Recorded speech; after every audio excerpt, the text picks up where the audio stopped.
বাংলায় উন্নয়নের double engine. দিল্লিতে প্রধানমন্ত্রী মুখ্যমন্ত্রী বৈঠক। মুখ্যমন্ত্রী হয়ে প্রথম দিল্লি সফর শুভেন্দু অধিকারীর। প্রধানমন্ত্রীর বাসভবনে বাংলার মুখ্যমন্ত্রী মোদী শুভেন্দুর প্রায় 50 মিনিটের বৈঠক। রাজ্য সরকারের রোডম্যাপ নিয়ে দুজনের কথা। 50 মিনিটের এই বৈঠক দেশের প্রশাসনিক প্রধান এবং রাজ্যের প্রশাসনিক প্রধানের প্রধানমন্ত্রী মুখ্যমন্ত্রী বৈঠকের কি আউটকাম জানবো। মৈত্রেয়ী ভট্টাচার্য রয়েছেন সঙ্গে। মৈত্রেয়ী, দেখো, এই বৈঠক প্রায় 50 মিনিটের কাছাকাছি চলে। বিকেল 4:30 সময় প্রধানমন্ত্রীর সঙ্গে দেখা করার সময় দেওয়া ছিল রাজ্যের মুখ্যমন্ত্রী শুভেন্দু অধিকারীর জন্য, এবং সেই বৈঠক শুরু হয় সময় মেনেই, এবং প্রথমে সৌজন্য সাক্ষাৎ এবং তারপরে রাজ্যের ভবিষ্যৎ নিয়ে দুজনের মধ্যে বিস্তারিত কথোপকথন হয়। এখনো পর্যন্ত বিজেপির যে রোডম্যাপ ছিল, অর্থাৎ যে সংকল্পপত্র ছিল, সেই সংকল্পপত্র মেনে কতদূর কাজ এগিয়ে, কোন কোন ক্ষেত্রে কাজ আরো কি করা প্রয়োজন এবং রাজ্যের উন্নতির জন্য আর কি করার কথা ভাবছেন মুখ্যমন্ত্রী শুভেন্দু অধিকারী, সেই বিষয়গুলি তিনি তুলে ধরেন বলে আমরা সূত্র মারফত জানতে পারছি। অন্যদিকে প্রধানমন্ত্রীর তরফ থেকেও কিন্তু সুষ্ঠুভাবে রাজ্য চালানোর জন্য কি পরামর্শ রয়েছেন, এবং তিনি এই ডাবল ইঞ্জিন যে সরকার তৈরি হয়েছে, যে বাংলার মানুষ যে তাদেরকে বিপুল ভোটে জয়ী করে তাদেরকে নিয়ে এসেছে, তাদের পক্ষে মত দিয়েছে, সেই পরিস্থিতিতে দাঁড়িয়ে বাংলার মানুষের জন্য যে যে আশ্বাস তারা দিয়েছিলেন, সেই পদক্ষেপ কতটা করা সম্ভব এবং সেক্ষেত্রে কি রকমের সহযোগিতা দরকার এবং কিভাবে গুড গভর্নেন্স এগিয়ে নিয়ে যাওয়া হবে, সে বিষয়ে দুজনের মধ্যে কথা হয় এবং প্রধানমন্ত্রীর তরফ থেকে সেই পরামর্শও আসে। এর আগেও আমরা দেখেছি, যখন সাধারণভাবে কোনো বিজেপি শাসিত রাজ্যের মুখ্যমন্ত্রী বা যে কোনো মুখ্যমন্ত্রী যখন তিনি ক্ষমতায় পান এবং তিনি মসনদে বসেন, তারপরেই তিনি প্রধানমন্ত্রীর সঙ্গে সৌজন্য সাক্ষাৎ করতে আসেন, এবং বিজেপি শাসিত রাজ্য হলে সেখানে সেই সমস্ত মুখ্যমন্ত্রীদেরকে প্রধানমন্ত্রী সাধারণভাবে একটি দিক নির্দেশ দিয়ে দেন। তার কারণ প্রধানমন্ত্রী নিজেরও রাজ্য পরিচালনার সুদীর্ঘ অভিজ্ঞতা রয়েছে এবং সেখানে দাঁড়িয়ে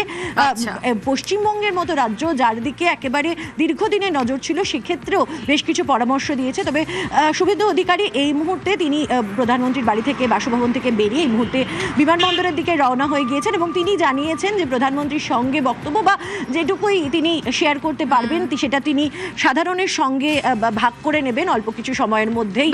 অ্যাজ এক্সপেক্টেড ডাবল ইঞ্জিনে উন্নয়ন, সেই উন্নয়ন নিয়ে কথা হয়েছে। অবশ্যই আমাদের নজর থাকবে পরবর্তীতে মুখ্যমন্ত্রী ফিরে এসে ঠিক কি বক্তব্য রাখেন।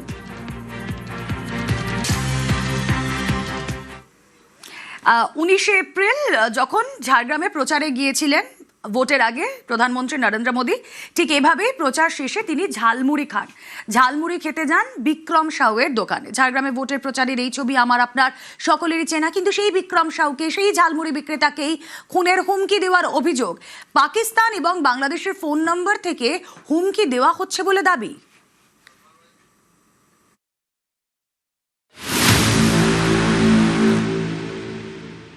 पाकिस्तान से फोन आ रहा है, धमकी दे रहा है, बम से उड़ा देंगे। फिर एक फोन में आ रहा है अभी जिंदा हो या नहीं हो, ये बांग्लादेश से आ रहा है। बार बार हमें परेशान कर रहा है, ऑडियो कॉल में बहुत फोन आ रहा है, गाली गलौज कर रहे हैं। फिर वो बोला बम से उड़ा देंगे। फिर मेरे पास वो मैसेज भी किए, व्हाट्सएप मैसेज। ইনি বিক্রম সাউ, ঝাড়গ্রামের কলেজ মোড়ের ঝালমুড়ি বিক্রেতা। বাংলায় ভোট প্রচারে এসে তার দোকান থেকে ঝালমুড়ি কিনে খেয়েছিলেন নরেন্দ্র মোদী। अच्छे वाला कितने का होता है? 10-20। हाँ, जो भी है बना दो। हाँ, प्याज खाते हैं, दिमाग नहीं खाते बस।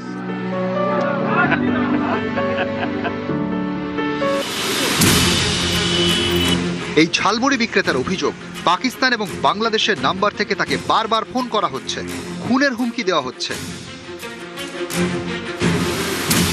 ঝালমুড়ি বিক্রেতার দাবি, তিনি ঝাড়গ্রাম থানায় অভিযোগ জানিয়েছেন। पाकिस्तान से फोन आ रहा है, धमकी दे रहा है, बम से उड़ा देंगे। और वीडियो कॉल हम रिसीव किए थे, तो उन लोग ग्रुप में बहुत तरह के हथियार दिखा रहा था, माने चौक लाल करके पूरा दिखा रहा था, आंख लाल करके, कि आपको हम उड़ा देंगे। फिर एक फोन में आ रहा है अभी जिंदा हो या नहीं हो, ये बांग्लादेश से आ रहा है।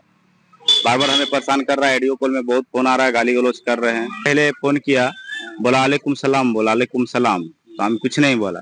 फिर वो बोला बम से उड़ा देंगे। फिर मेरे पास वो मैसेज भी किए, व्हाट्सएप मैसेज, प्रशासन को जनाए हैं। बस ऐसे सर आए थे और थाना के कुछ पुलिस लोग आए। यही तो लिखा है 1300 मेरा टारगेट में है, बम से उड़ा देंगे। আপাতত ঝালমুড়ির দোকানের বাইরে পাহারায় পুলিশ।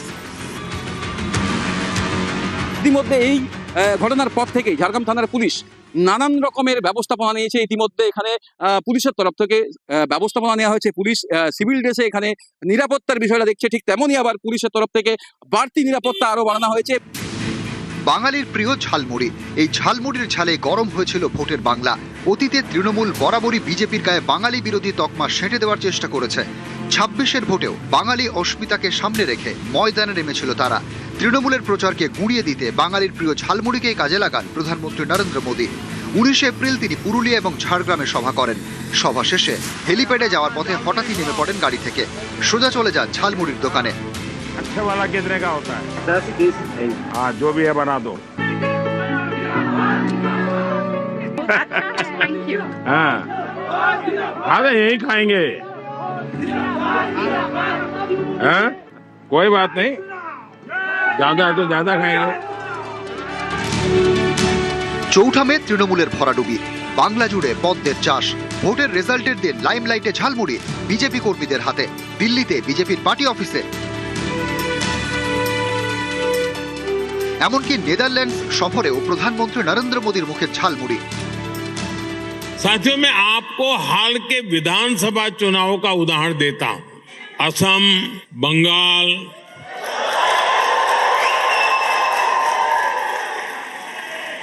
क्या झालमुड़ी यहां भी पहुंच गई?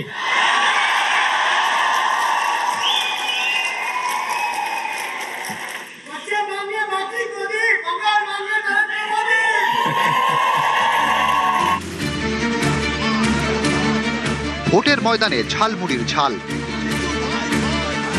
ভোটের পর এবার সেই ঝালমুড়ি বিক্রেতাকে পাকিস্তান বাংলাদেশ থেকে খুনের হুমকি দেওয়ার অভিযোগ। নিউজ 18 বাংলা।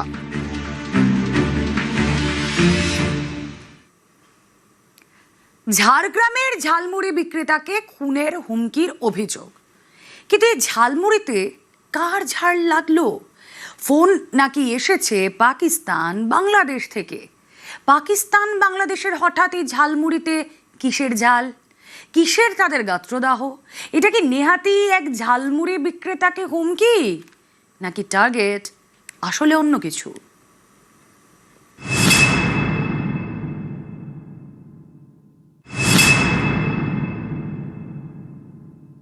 এখানকার তৃণমূল, সিপিএম, কংগ্রেস যতটা চিড়বিড়ানি করছে, শুভেন্দু মুখ্যমন্ত্রী হওয়ার পরে বাংলাদেশের জামাতিদের চিড়বিড়ানি অনেক বেশি হয়ে যায়।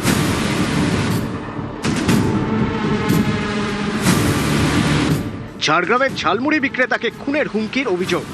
হুমকি ফোন নাকি এসেছে পাকিস্তান বাংলাদেশ থেকে। এই সেই ঝালমুড়ির দোকান। বাংলায় ভোটের প্রচারে এসে যেখান থেকে ঝালমুড়ি কিনে খেয়েছিলেন প্রধানমন্ত্রী নরেন্দ্র মোদী। আপাত দৃষ্টিতে একটি দোকান থেকে মুড়ি কিনে খাওয়ার ঘটনা হলেও এর নেপথ্যে ছিল নরেন্দ্র মোদীর রাজনৈতিক কৌশল এবং বঙ্গজয়ের সুনির্দিষ্ট অঙ্ক। গত কয়েকটি নির্বাচনে বিজেপিকে বাংলা বিরোধী বলে দাগিয়ে দিতে পেরেছিল তৃণমূল। 26-এর ময়দানেও বাঙালি অস্মিতার ঘুঁটি নিয়ে আসরে নেমেছিল তারা। তৃণমূলের সেই প্রচারকে ভেঙে টুকরো টুকরো করে দিতেই বাঙালির প্রিয় ঝালমুড়ির ঠোঙা হাতে তুলে নিয়েছিলেন প্রধানমন্ত্রী। ফলে ভোটের বাজারে সেই ঝালমুড়ির ঝাল ঘরোয়া রাজনীতিতে অনেকের গায়েই লেগেছিল। বিজেপি বাংলা জেতার পর আন্তর্জাতিক ক্ষেত্রেও অনেকের গায়ে এই ঝালমুড়ির ঝাল লেগেছে। সেই কারণেই কি এমন হুমকি ফোনের মুখে পড়তে হচ্ছে নিরীহ এই ঝালমুড়ি বিক্রেতাকে?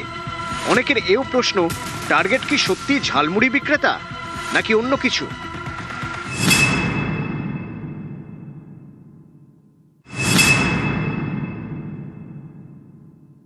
এখানকার তৃণমূল, সিপিএম, কংগ্রেস যতটা চিড়বিড়ানি করছে, শুভেন্দু মুখ্যমন্ত্রী হওয়ার পরে বাংলাদেশের জামাতিদের চিড়বিড়ানি অনেক বেশি হয়ে যায়।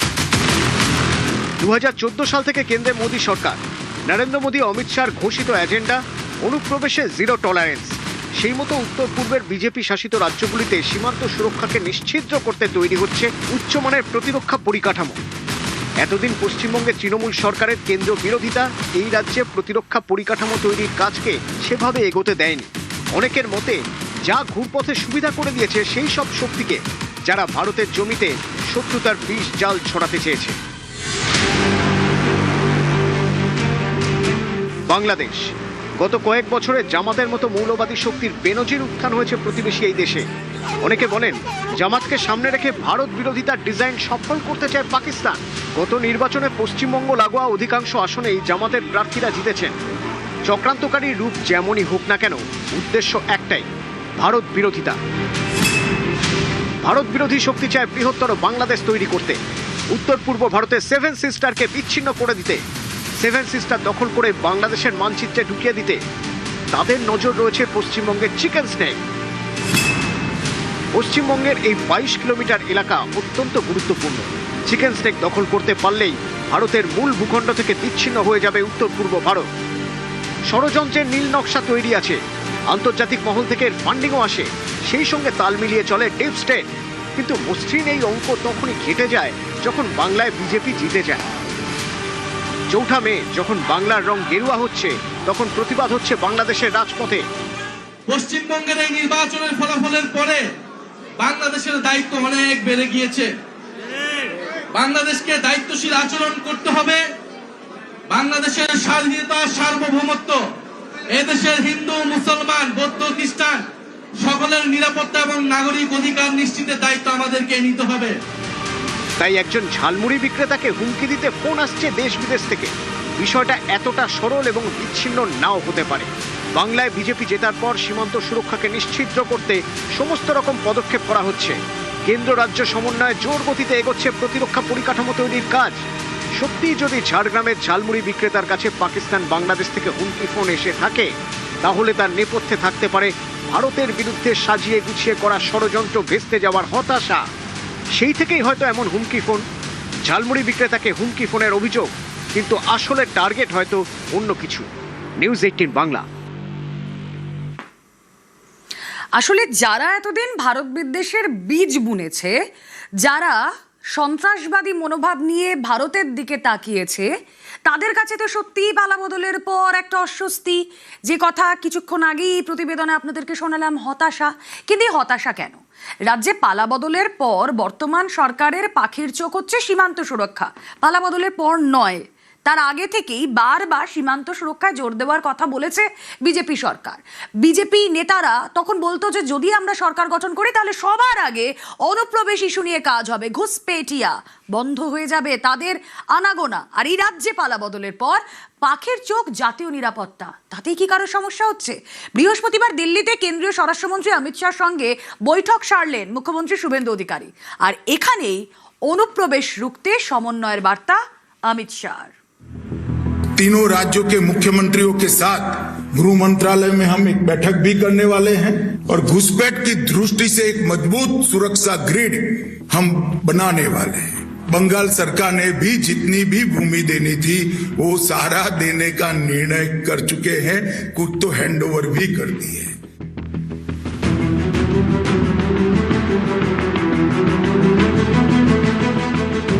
পূর্ব ভারতের নিরাপত্তাকে নিশ্চিদ্র করতে হলে পশ্চিমবঙ্গের সীমান্তকে সুরক্ষিত করতে হবে। কেন্দ্র এবং সীমান্তবর্তী রাজ্যগুলির সমন্বয়ের মাধ্যমেই জাতীয় নিরাপত্তা নিশ্চিত হবে। মুখ্যমন্ত্রী হওয়ার পর প্রথমবার দিল্লি সফরে গিয়েছেন শুভেন্দু অধিকারী।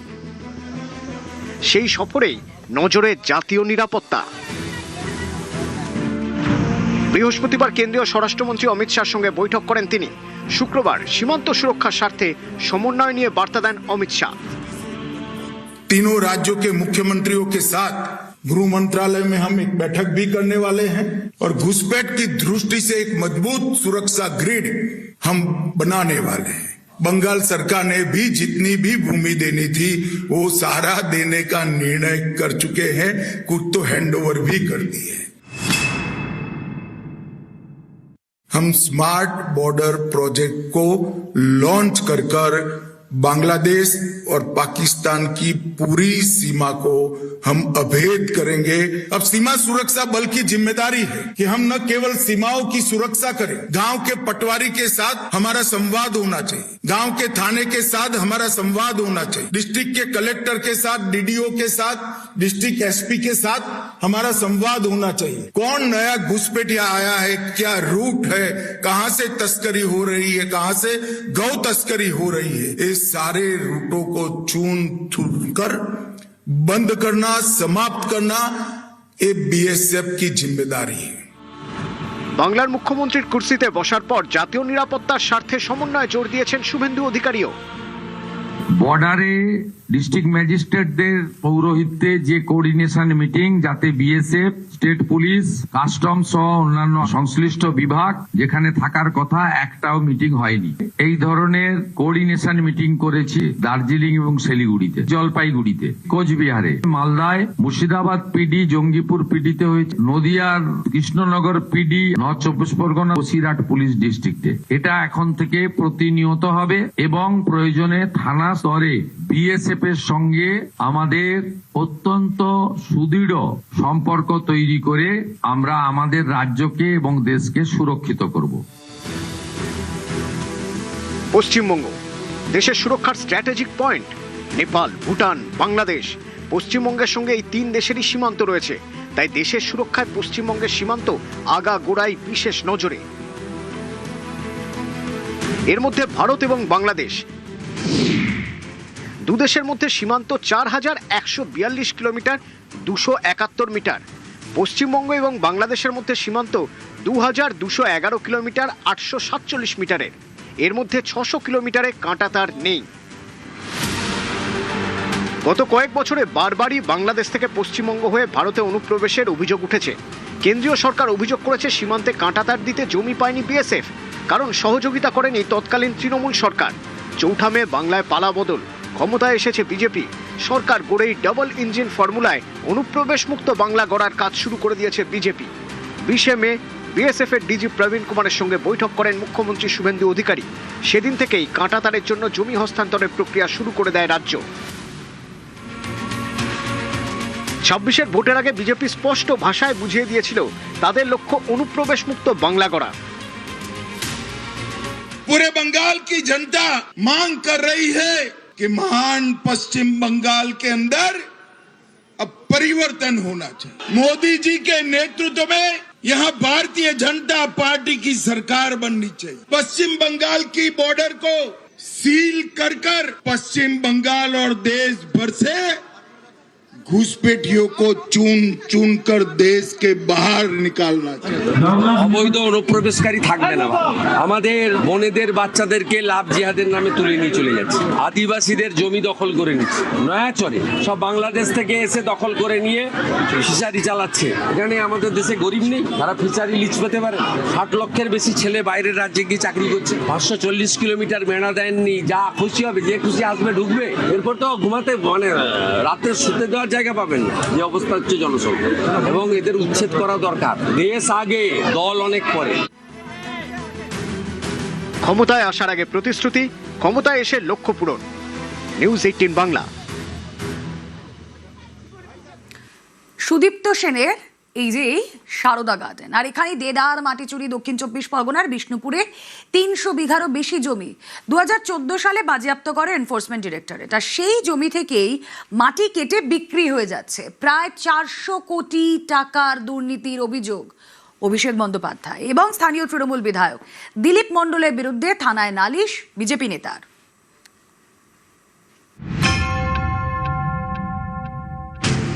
টাকা মাটি, আর সেই মাটি বিক্রি করেই প্রায় 400 কোটি টাকার দুর্নীতির অভিযোগ। বিজেপি নেতার নিশানায় ডায়মন্ড হারবারের তৃণমূল সাংসদ অভিষেক বন্দ্যোপাধ্যায় এবং বিষ্ণুপুরের তৃণমূল বিধায়ক দিলীপ মণ্ডল।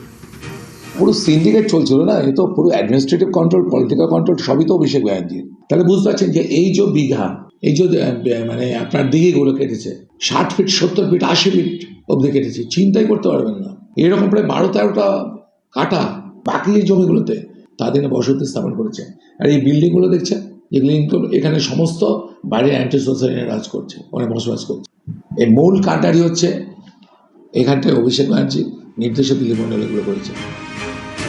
অভিষেক বন্দ্যোপাধ্যায়ের লোকসভা কেন্দ্র ডায়মন্ড হারবারের মধ্যেই পড়ে বিষ্ণুপুর এলাকাটি। এই বিষ্ণুপুরেই সারদা গার্ডেন জানিয়ে বোমা ফাটালেন বিজেপি নেতা অভিজিৎ দাস। গত লোকসভা ভোটে অভিষেকের বিরুদ্ধে প্রার্থী হয়েছিলেন অভিজিৎ। অভিযোগের কেন্দ্রে এই সারদা গার্ডেন।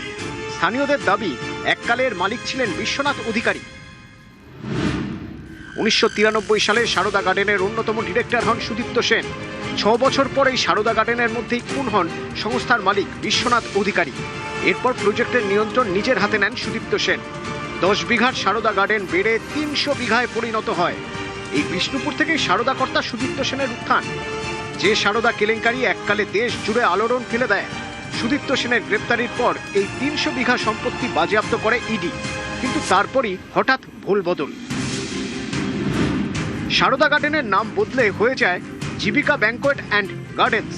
অভিযোগ, এরপরই শুরু হয় মাটি চুরি। দিনে দুপুরে সবার সামনে জমিতে নামে আর্থ মুভার, মাটি তোলে, লরিতে ভরে, মাটি বোঝাই সেই লরি বাইরে চলে যায়। স্থানীয়দের দাবি, এত মাটি তোলা হয়েছে যে এই জমিতে 12টা পুকুর তৈরি হয়ে গিয়েছে। আমি এখানে সেনবাবুর আমল থেকে, আমাদের সেনবাবু ছিল সুদীপ্ত সেন, তখন থেকেই প্রতি বছর এই কয়েকশো লরি মাটি বিক্রি হয়ে গেল। ওটা বাবু আমি জানি না, গেট দেবার হয় ওপারে গেট আছে, ওই সব ওই দিকে। আপনি কাউকে জানাননি সোসাইটিকে? আমি কি জানা যে রাত্রিরে মাটি চুরি হচ্ছে? জানা আমরা ওদিকে কোনো খবর দেখি। এইটা কাটা অনেকদিন আগে হয়েছিল, এবারে ওরা কখন কিরম কাটতো বোঝা যাচ্ছিল না, কিন্তু আমি যখন আসতাম তখন দেখতে পেতাম না। সুদীপ্ত সেনের ওনার ছিল সারদা গার্ডেন। এইরকম ভাবে দিনের রাতে মাটি কেটে নিয়ে চলে যেত না, দিনে কেটে রাতে মাটি কিনে চলে যেত। আসলে কী বলতো, এরা তো বলার কেউ ছিল না, আর জানতাম না, হয়তো আমরা জানতাম যে জমি বিক্রিটা, মানে জমি বিক্রি হয়ে সেই হিসেবে মাটি কাটছে, কিন্তু এইসব নিয়ে কোনো কথাবার্তা হয়নি। বিজেপি নেতা অভিজিৎ দাসের অভিযোগ, এই মাটি চুরির পিছনে জড়িত স্থানীয় তৃণমূল সাংসদ অভিষেক বন্দ্যোপাধ্যায় এবং স্থানীয় তৃণমূল বিধায়ক দিলীপ মণ্ডল। দুর্নীতির অঙ্ক 400 কোটি টাকার কাছাকাছি। দুজনের বিরুদ্ধে বিষ্ণুপুর থানায় অভিযোগ দায়ের করেছেন বিজেপি নেতা। আমি তো অনেকবার অভিযোগ করেছি, কিছুই করেনি। এডিএমের আর যিনি রয়েছেন সাদ্দাম কি হোসেন নাকি নাম, ওনাকে আমি নিজে আমার হোয়াটসঅ্যাপে কতবার কমপ্লেন করেছি। তো একটা পুরো সিন্ডিকেট চলছিল না, এ তো পুরো অ্যাডমিনিস্ট্রেটিভ কন্ট্রোল, পলিটিক্যাল কন্ট্রোল সবই তো অভিষেক ব্যানার্জির। তাহলে বুঝতে পারছেন যে এই যে বিঘা, এই যে মানে আপনার দিঘিগুলো কেটেছে, 60 ফিট 70 ফিট 80 ফিট অব্দি কেটেছে, চিন্তাই করতে পারবেন না। এরকম প্রায় 12-13টা কাটা বাকি এই জমিগুলোতে তাদের বসতি স্থাপন করেছে। আর এই বিল্ডিংগুলো দেখছেন, যেগুলো এখানে সমস্ত বাইরের অ্যান্টি সোসাইটি রাজ করছে, ওরা বসবাস করছে। এই মূল কাণ্ডারি হচ্ছে এখানটায় অভিষেক ব্যানার্জি নির্দেশে দিলীপ মণ্ডল এগুলো করেছে। ভোটে তৃণমূলের ভরাডুবির পর থেকে খোঁজ নেই বিষ্ণুপুরের তৃণমূল বিধায়ক দিলীপ মণ্ডলের। তার ছেলে অভিককে গ্রেপ্তার করেছে পুলিশ। কৈলানে দিলীপের প্রাসাদোপম বাড়ি চমকে দিয়েছে সবাইকে। অভিষেক বন্দ্যোপাধ্যায়ের ঘনিষ্ঠ বলে পরিচিত দিলীপ মণ্ডল। এবার দুজনের বিরুদ্ধেই 400 কোটির দুর্নীতির অভিযোগ বিজেপি। এই অভিযোগের পরেই তদন্ত শুরু করেছে বিষ্ণুপুর থানার পুলিশ। কৈলানের সারদা গার্ডেন থেকে অর্পণ মণ্ডল, নিউজ 18 বাংলা।